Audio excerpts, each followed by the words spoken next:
So Doc Rivers already has a new team. It's the 76ers. It seems from the moment that he was let go by the Clippers, they just locked in on him and they decided that he's our guy. So the first thing to think about is, can Doc just hold these players more accountable than Brett Brown did? Because that seemed to be a big criticism from Brett, right? It was his inability to build a relationship with Jimmy Butler. There was even a story about how Brett didn't want Jimmy to come back, and when you look at how Jimmy has embraced Miami, you think, is it possible that Brett just simply couldn't stand up to Jimmy Butler, I guess, for as weird as that kind of sounds, but it might be the truth. Whereas with Doc Rivers, you imagine that would be better. Unfortunately for the Sixers, Jimmy Butler is not on this team anymore. But with Embiid and Simmons, can Doc Rivers just kind of raise the level of intensity and things like, will Embiid be more focused on being in the best shape he possibly can be with Doc Rivers as his coach as opposed to when Brett Brown was his coach?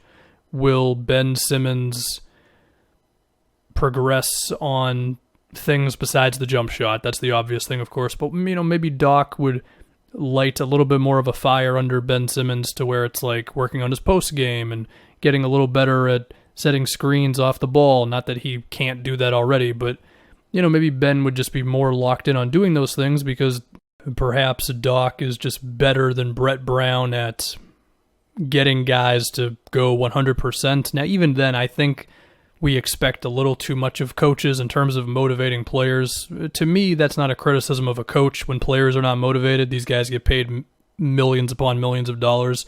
The least they can do is play hard every game and be in shape and all that. But unfortunately, some of that does seem to fall on the coach. So perhaps that could be better.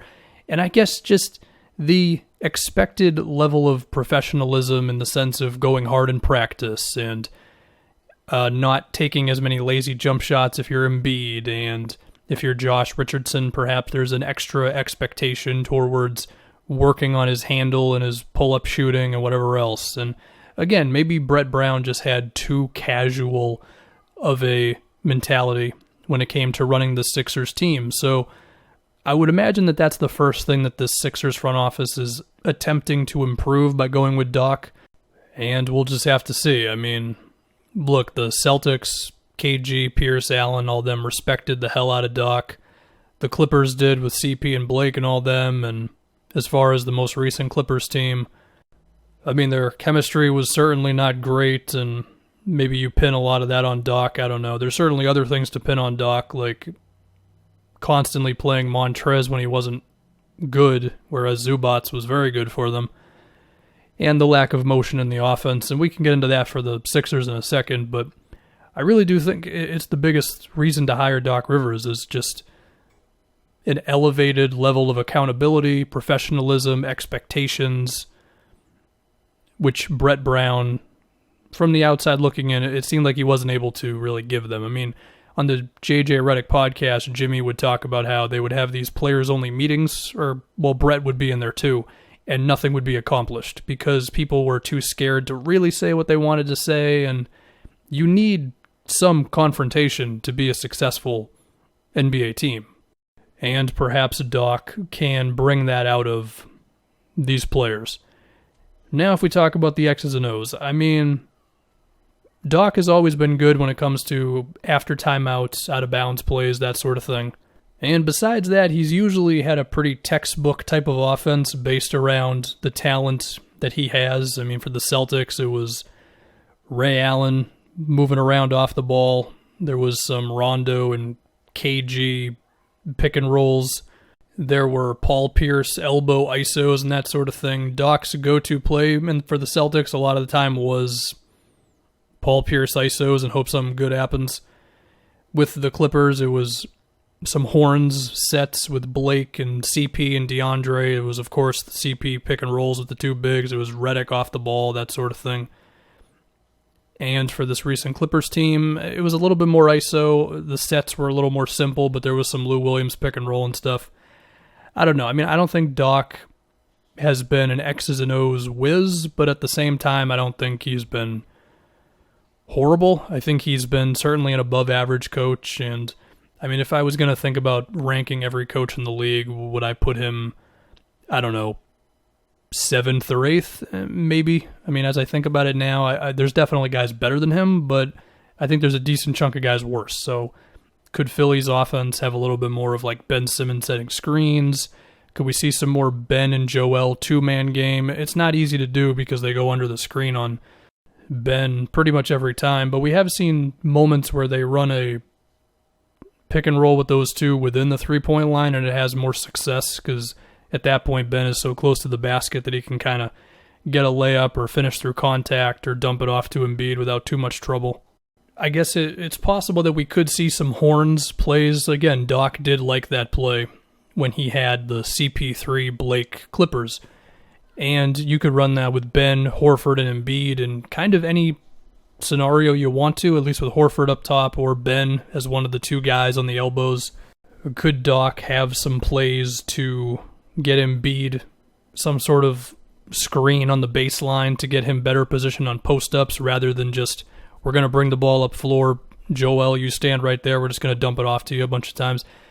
I guess it's a possibility. It will be interesting to see how Doc uses Horford, although as I say that, there's a chance the Sixers are going to move off of Horford. I mean, I'm sure they would love to. Whether they can do that without giving up a pick or maybe even 2 picks is tough. I mean, if I was a team taking on that contract, you would definitely have to give me at least 1 first-round pick for him.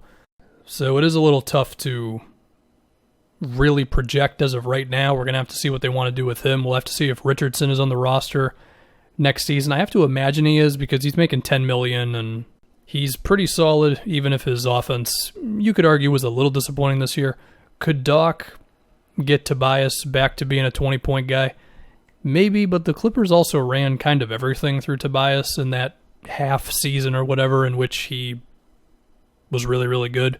That's, of course, not going to happen on this Philly team. But perhaps we could see some sort of motion stuff to get Tobias some more looks. I mean, Doc, he has leaned on his stars very hard for his play calling, and he runs some pretty classic basketball sets. Floppies, pick and rolls, horns plays, which is cool, but with how weird this Philly roster is, it's possible that you needed a guy to do more than that.